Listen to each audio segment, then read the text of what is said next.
Assalomu alaykum. Mustaqil O'zbekistonning munis ayollari, qadrli opa-singillarim. Sizlarni 8-mart Xalqaro xotin-qizlar bayrami bilan chin dildan tabriklayman. Sizlar vatanimizning kelajagi qo'lida bo'lgan yosh avlodni tarbiyalar ekansiz. Bu yo'ldagi mehr-muhabbat, sadoqat, milliy an'analarimizga sodiqlik ruhida qilayotgan ishlaringiz tahsinga sazovordir.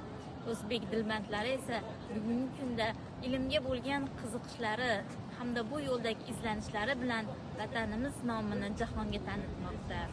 Shunday ekan, sizlar buyuk vazifa ustida qilayotgan ishlaringizda muvaffaqiyat, oilaviy xotirjamlik va mustahkam sog'lik tilayman.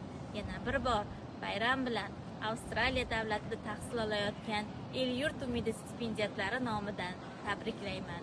Bayramingiz muborak bo'lsin.